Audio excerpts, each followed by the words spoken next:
Hoje, eu vou explicar um assunto que talvez vocês tenham algumas dúvidas, ou até mesmo, podem ter esquecido de como funciona a invocação de servos. Existem muitos detalhes que são importantes para definir qual o tipo de servo será invocado por um certo mestre. Então, cola os olhos na telinha, deixa o like aí para me ajudar, se inscreva no canal caso não for inscrito, e venha fazer parte da nossa tábua redonda. Sua presença é sempre bem-vinda. Sem mais delongas, vamos falar desse assunto que é muito importante para a gente entender a Guerra do Graal. Bora lá!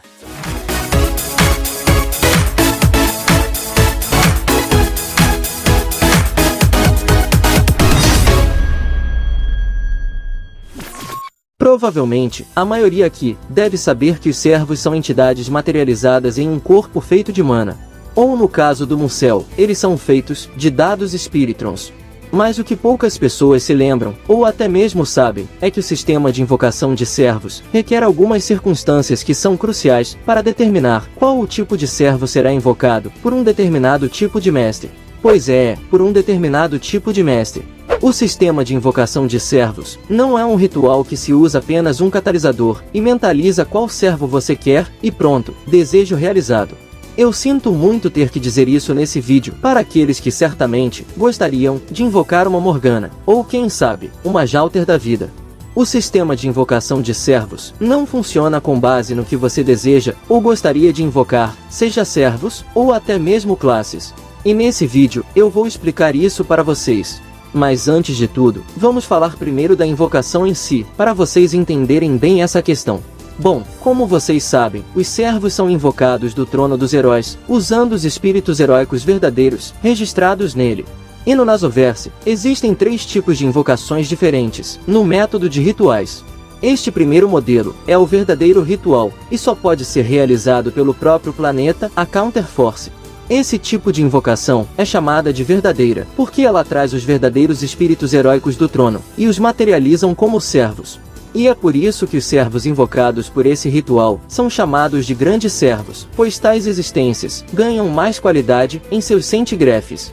E um erro muito comum na comunidade é a galera achar que se um grande servo se abdicar de seu cargo de grande, ou por algum motivo ele for retirado dele, esse servo não é mais um grande. Mas não é bem assim. O ritual de grande servo funciona com base no tipo de ameaça vigente.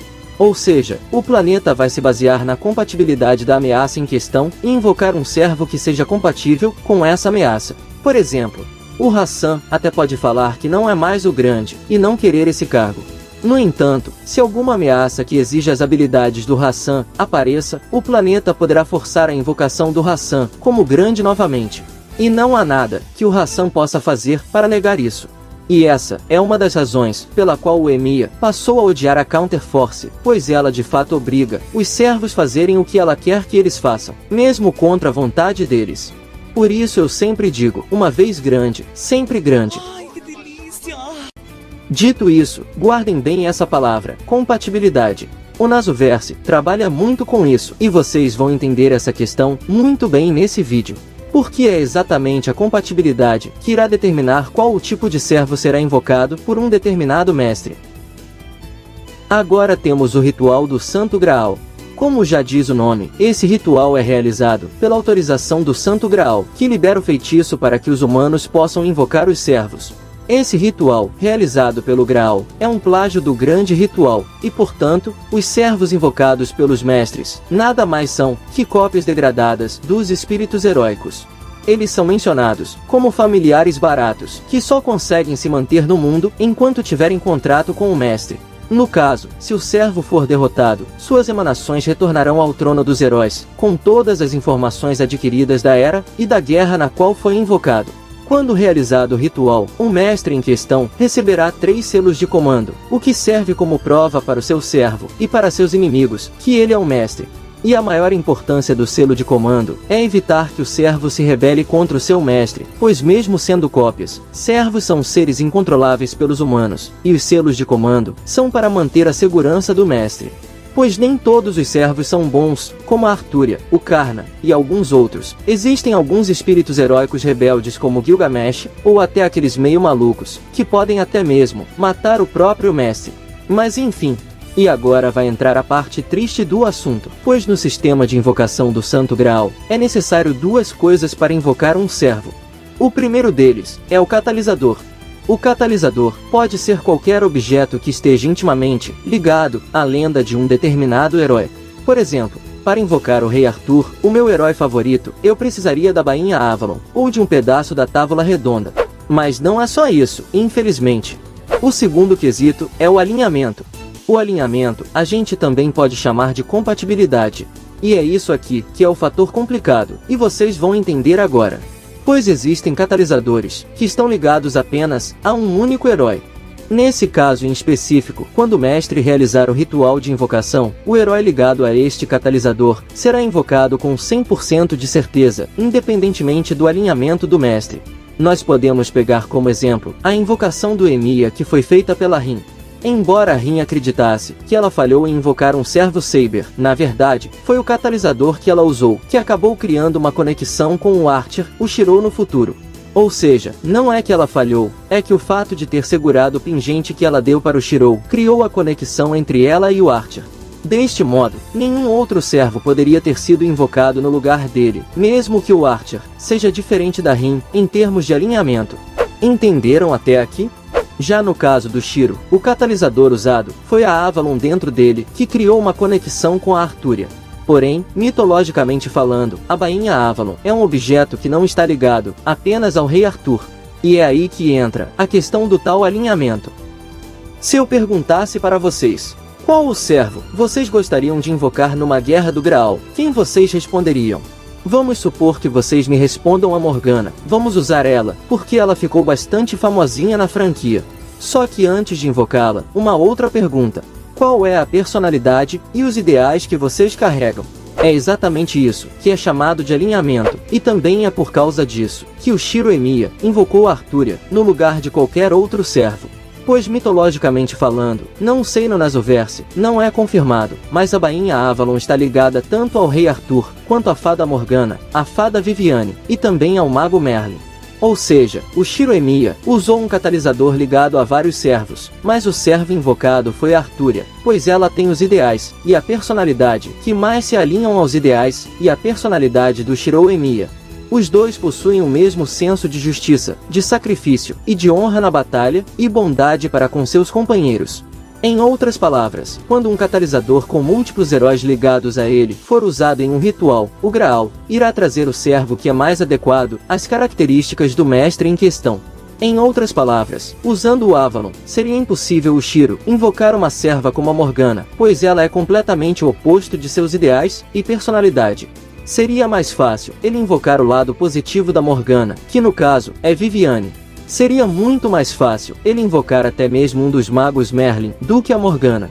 É assim que funciona o sistema de invocação de servos. Sempre será trazido o servo mais compatível com o mestre em catalisadores de múltiplos servos. Já em casos de catalisadores ligados a um único servo, esse servo será garantido, independentemente do alinhamento. E o último tipo principal de invocação é aquele usado pela Cláudia em Grand Order. Sistema Cláudia Fate. Esse modelo de invocação de servos usa como base o escudo de Galahad como catalisador, pois o escudo de Galahad representa a Távola Redonda, local gravado como o local onde os heróis se reúnem. E uma coisa que deve ser levada em consideração é que a ordem humana dessa linha do tempo foi queimada. Por causa disso, o nosso avatar, Fujimaru ou Budako, dependendo de qual vocês usam, não dependem de fatores de alinhamento. Para invocar ou contratar um servo, eles só precisam que o servo aceite o contrato proposto após ele ser invocado.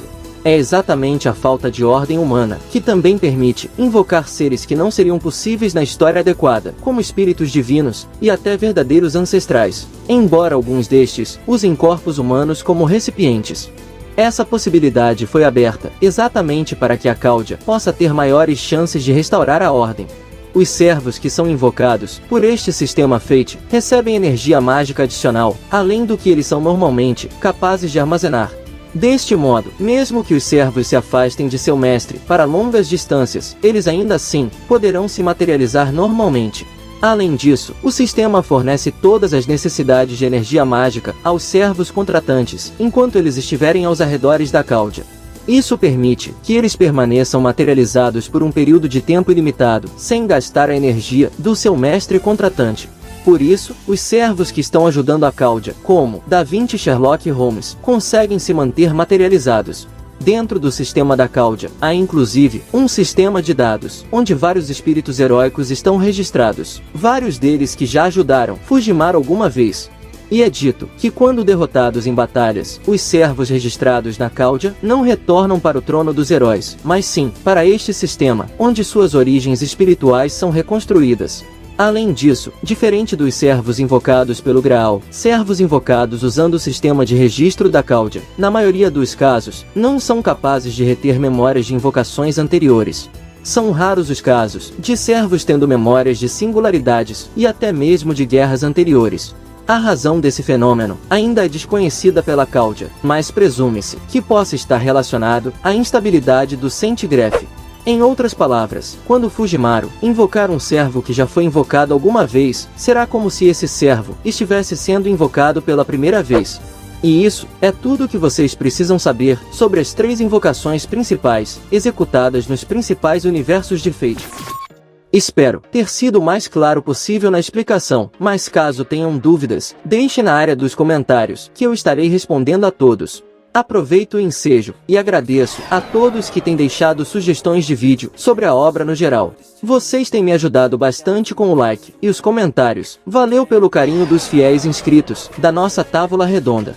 Agora, eu me despeço agradecendo a todos os mestres e servos que me acompanharam até aqui, e também a todos os grandes mestres que enviaram esse vídeo para outras Cláudias no multiverso. Até o nosso próximo vídeo. Fui, valeu e tamo junto!